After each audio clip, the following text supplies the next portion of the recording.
Hello, everyone. Richard Nelson here with the Commonwealth Matters. Thank you for joining us. We are midway through the 2026 Kentucky legislative session.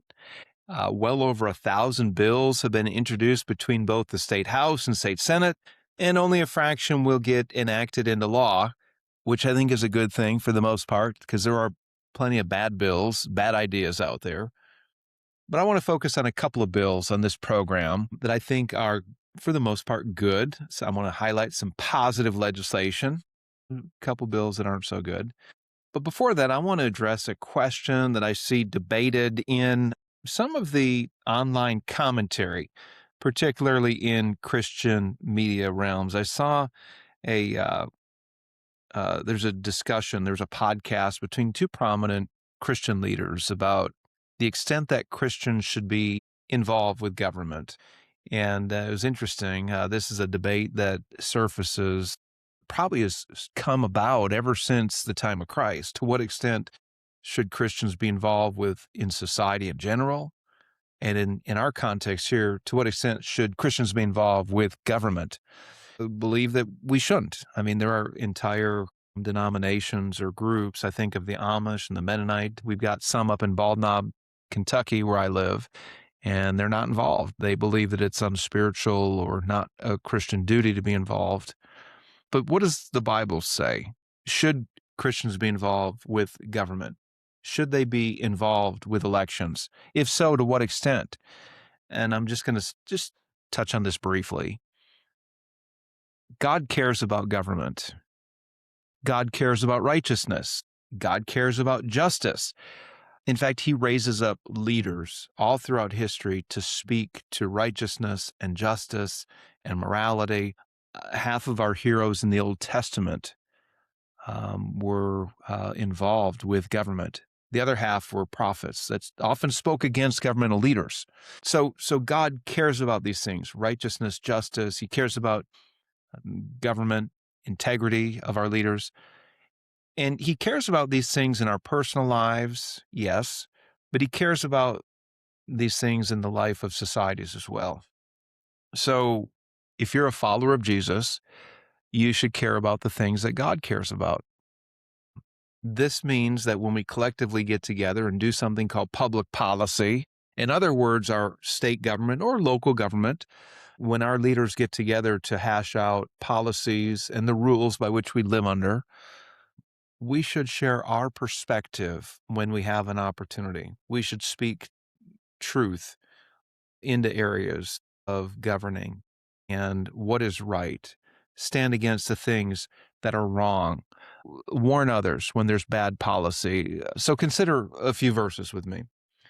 Matthew 5:6 says, "Blessed are those who hunger and thirst for righteousness, for they shall be satisfied." Proverbs 21:21 says, "Whoever pursues righteousness and love finds life, prosperity, and honor." The king's heart is in the hand of the Lord. He directs it like a water course wherever he pleases. That's Proverbs 21:1. And of course, Romans 13 says that God ordains government. Let every soul be subject to the higher powers, for there's no power except that which God has established. The purpose of government, if you continue to read in Romans 13, is that it is there to punish evil and to reward good.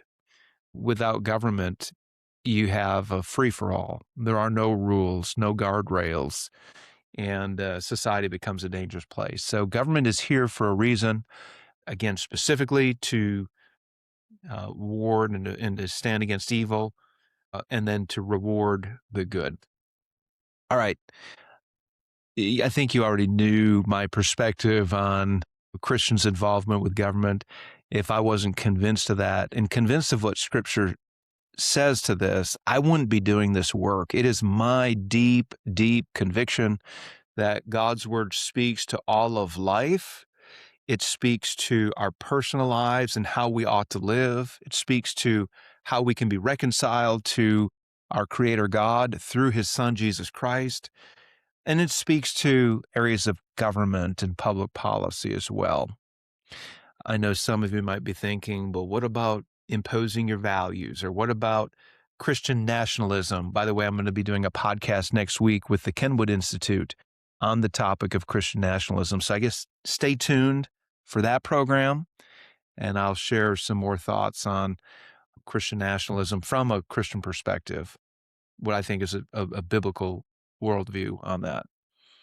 All right, let's jump into some legislation. Bear with me. I'm going to give an overview of some important bills that are moving through this legislative session, bills that I have worked on and my team here at Commonwealth Policy Center have worked on with legislators, private meetings, testifying in committee, and working in other areas as well. I want to start out with something good and positive. Some of you might recall I interviewed Robbie George. He's a professor at Princeton University earlier this year, late last year sometime. And he started something called Fidelity Month. Just a couple, 3-4 years ago, introduced the idea that as Americans, we should honor God as the giver of our rights, the author of our freedoms, be faithful in our marriages and to our families, and then pay homage to our country, celebrate patriotism, in other words. So it's God, family, and country. And we've actually worked with them and created a model resolution that's being used across the country. So here we are in little old Frankfort, Kentucky. Had the opportunity to work with Professor George in this effort to promote Fidelity Month.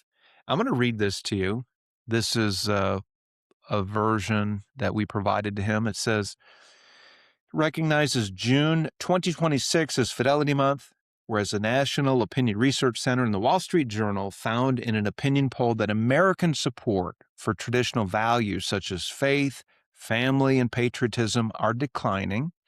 And whereas the principles of faith, family, and patriotism have long been seen as crucial for the health of American society, and whereas children who are raised in a religious or spiritual environment are better protected from illicit drugs and promiscuity, and whereas children with a religious upbringing experience greater happiness, increased community involvement, a greater sense of mission and purpose, and higher levels of forgiveness, and whereas an abundance of research shows that children who grew up in married two-parent families are more likely to be employed, graduate from college, and are less likely to be depressed, be sentenced for criminal activity, end up poor, or bear children in their teens. And whereas George Washington stated, of all the dispositions and habits which lead to political prosperity, religion and morality are indispensable supports. And whereas the cultivation of such virtues as fidelity to God, family, community, and country leads to human flourishing and a healthy society, now therefore be it resolved that the Senate of the General Assembly of the Commonwealth of Kentucky enact June 2026 as Fidelity Month for the purpose of rededicating Kentucky to the civic virtues of faith, family, and patriotism. So there you have it. Short and to the point. Good news is we've not only provided this resolution to other states, but we have a sponsor here in Kentucky. State Senator Aaron Reed of Shelbyville sponsored this earlier this week. It was filed in the Senate. I was just in touch with him before I got on the program here, and he had some questions about it. And we believe that it has support in our state Senate, and it is likely to move forward and to be called for a vote on the state Senate. That's good news. I was also in touch with a state House member earlier today who is going to take the lead with this resolution on the House side.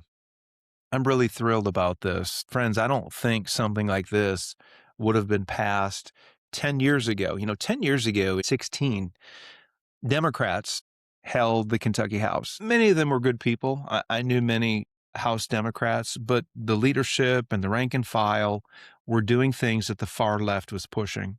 And this was one of those things that they would have stood against, wouldn't have passed. But now the political makeup has changed. We have leadership in the state legislature that's favorable to this, and I'm encouraged to see it moving ahead. Fidelity Month. Be on the lookout for that. It's likely to get some statewide attention. I expect various groups to come out against it, the usual suspects.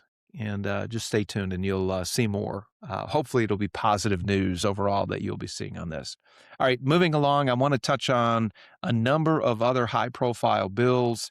Again, in the 2026 General Assembly, Senate Bill 26 deals with DEI, diversity, equity, and inclusion programs and policies in K through 12 Kentucky schools. Right now in Louisville, Jefferson County Public Schools, largest school district, there is a DEI department. They pay the administrator of this DEI department six-figure salary, one of the highest paid administrators in Jefferson County Public Schools. They've got over a $30 million budget, and they're promoting DEI.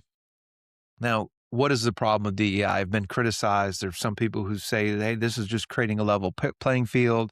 This is helping people out. In fact, Joe Girth criticized my testimony in front of a committee where I spoke against DEI. I think he is mistaken. I think that his criticisms are misplaced. DEI is simply this, if you're not aware of it. It treats people based on external characteristics. It treats people differently. It either favors certain groups or disfavors other groups based on whether your skin color is, your gender, your ethnicity. And that is contrary to American ideals of being judged by the content of our character and not the color of our skin, as Dr. Martin Luther King Jr. put it. Earlier this week, I was in with a legislator regarding keeping DEI from K through 12 public schools, the actual sponsor of this bill. Now, this is in line with President Trump's executive order banning it. By the way, for schools that do not root out DEI policies or principles or procedures, they're going to lose federal funding. Now, this is not unlike what former President Joe Biden did when it came to transgender ideology, because he threatened public schools to remove funding if they didn't allow biological boys to go into the girls' bathrooms or to join the girls' sports teams. Trump is doing it in the opposite direction, a conservative direction, and this is related to Senate Bill 26 is likely to die, unfortunately. This is a bill that keeps it out of K through 12 public schools, and had a lengthy meeting with the sponsor. I'm not going to go into too many details, but there are some personal grievances, some people who are upset at her, the sponsor of the bill. It's Lindsay Titchener, by the way, and it's not moving forward. Now, it doesn't mean that there's not a backdoor attempt or another effort or another person that could lead the charge, but as it is, this bill, it doesn't appear to be moving. Hi, Richard Nelson here. At CPC, we believe that human dignity and our rights do not come from government, but these are gifts from God that must be protected in every generation. If you agree, may I ask you what you're doing to preserve freedom? Who's fighting for your values? If you're looking for somebody to be your voice with our government, somebody you can trust to promote conservative principles, then would you consider supporting us today? Truth is, we need your help. For $25 a month, you'll receive exclusive content, monthly and quarterly newsletters, special invitations to our events, and legislative and election insights. You can go to our website below to make a donation today. Together, we can leave our children a legacy of freedom and opportunity. So join us today. I'm going to talk about, if I can move on to, again, DEI, but in another context. I testified in a state legislative committee recently about state money that is funding a DEI program. There's a group called Teach for America, and they are steeped in DEI principles. They're bringing bright kids out of college. They've got to go through the initiation process, and they learn Teach for America principles, and then they place these bright students in disadvantaged areas.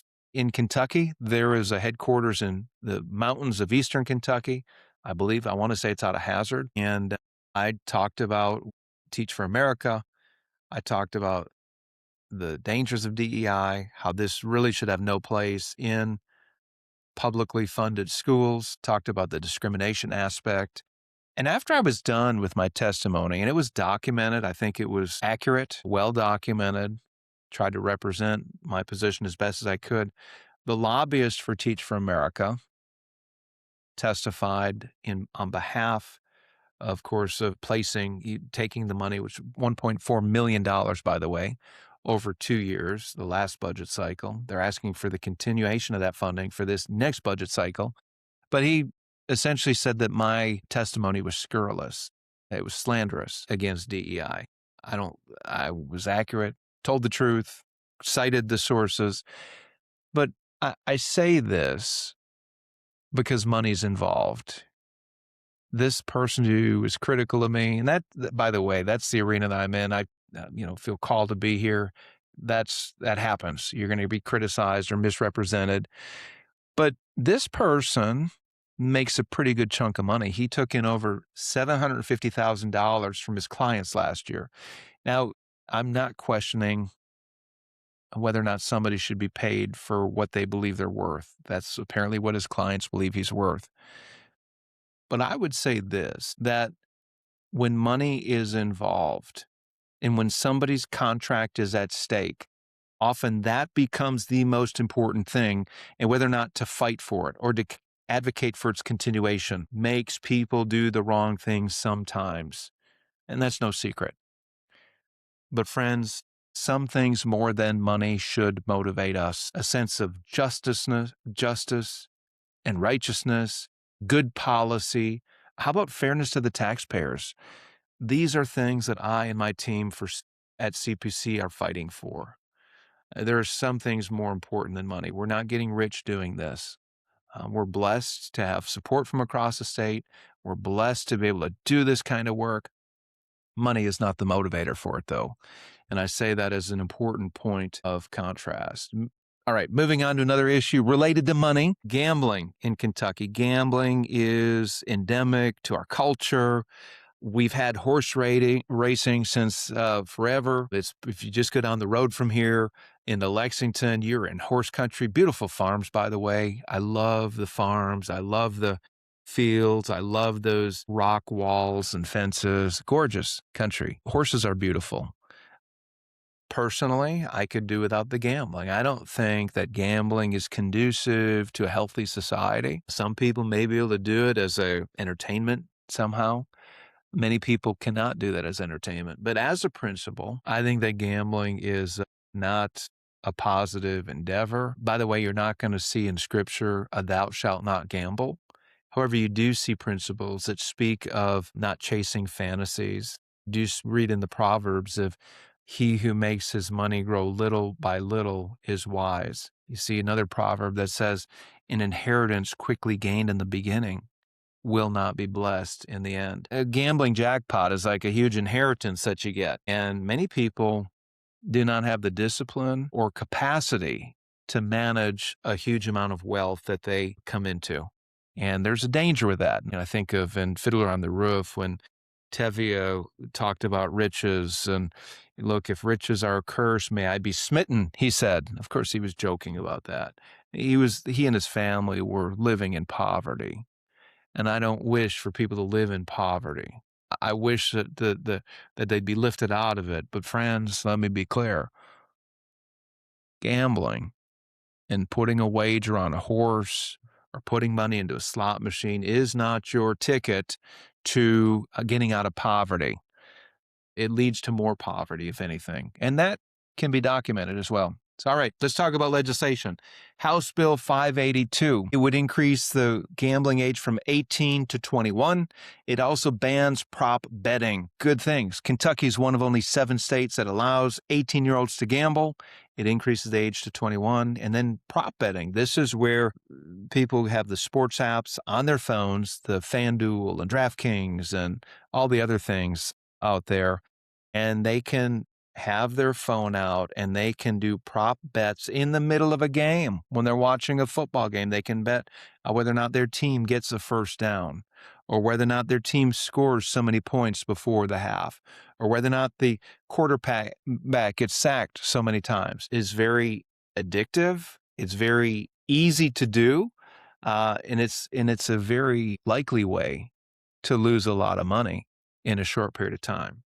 House Bill 582, David Hale has agreed to sponsor this. His provisions, some of them have moved over to another bill, House Bill 904, which expands gambling to include fantasy sports wagering. I say expand because right now there are fantasy sports leagues. People are doing it. Sometimes there's money involved, sometimes there's not. But this would create a state framework for fantasy sports wagering. Now, here's some good things in this bill.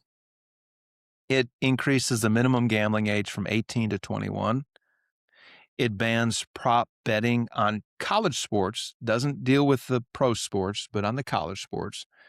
It bans prediction market gambling. This is a new way for people to gamble on anything under the sun. It's not just horses or pulling this lever of a slot machine, but prediction markets can put money on whether or not there's a political candidate will win. There was a prediction market, for example, on whether Iran would be bombed, a prediction market on whether their supreme leader would be killed. That's created a controversy. Should you place bets on whether or not somebody should be killed or whether or not they will be killed? Very, very hot issue right now. All right. So this bill also bans felons from obtaining gambling licenses. And then there's also integrity measures to prevent fraud and money laundering. So there's some good in this bill, and yet there's also a fly in the ointment as well, because again, we don't think that the expansion of gambling is a good thing. We don't believe that mainstreaming of gambling and creating a gambling culture is a good or healthy thing. All right, House Bill 4 is the bill that defines grooming, and it creates penalties, civil penalties, for those who are charged and found guilty of the crime of grooming. I met with the sponsor of this bill the other day. It looks like this bill is going to be rolled into another bill. By the way, what I'm sharing with you is how the sausage is made, and it's never pleasant to see sausage being made. And then also to not just see it, but then to feel the frustration, to learn about the kind of the silly and the foolish things that are happening. Because, these are issues worth our attention. These are battles worth fighting for. But then when you see foolishness raise its head, it can be frustrating. But foolishness is part of the sausage making process, and it's unfortunate, but it does not deter us from continuing to move ahead and to work for what is right and what's good. All right, we are soon to be out of time, so I'm going to move through the rest of these fairly quickly. House Bill 646 is the bill that bans life-ending drugs from coming into Kentucky, whether they're abortion-causing drugs or whether they are assisted suicide drugs. It would imposes further penalties on those who are shipping these drugs from across state lines. House Bill 227, it bans social media use from those 15 and under in Kentucky. This just passed earlier this week. It's a great bill. If parents want to let their children who are under 15 or 15 to get on social media, parents can opt their child in. This bill passed the state house, I think, unanimously. All right, bill that's not so great would allow doctors, a certain number of doctors, to come into Kentucky from other countries who do not have the same level of training as doctors in this country. They've not met the residency requirements. And this bill did receive some statewide attention. I talked with one of the people who spoke against it. They received a lot of criticism. They were told that they were being racist or bigoted simply because they were opposed to doctors who were not American citizens. I disagree with that. This is a very kind-hearted person who actually was a missionary in a very impoverished country. And her concern was that anybody involved with the healthcare industry in this country should meet the same standards as doctors and nurses here who are residents. Not against it in principle. If you're overseas and you're going to come here, and we do have a medical need, by the way, there's a shortage of doctors, there's a shortage of nurses, and we need more. But if they're going to come here, they need to meet the same standards. I thought that was a very good argument. All right, moving on. Senate Bill 72, conscience protections for healthcare professionals. Here is the headline of the Kentucky Lantern, one of the most left-leaning news outlets in the state. It said this: medical conscience bills would let providers refuse more health care. Again, left-leaning, critical of this. This bill does really, it's not refusing more health care. It is protecting their rights as human beings to not be forced to participate in something like, hormone therapy for people who have gender dysphoria, or to perform an abortion. So much of our politics has crept into medicine. And there are many doctors of the Christian faith or of other faiths that object to certain procedures that harm people. How about assisted suicide? These are issues that are coming to the forefront, and doctors are facing these things. A person who commented on this, Bill Duncan, who's part of a conservative think tank in Utah, said this, that there's no policy advantage in requiring people to participate in a practice that violates their beliefs.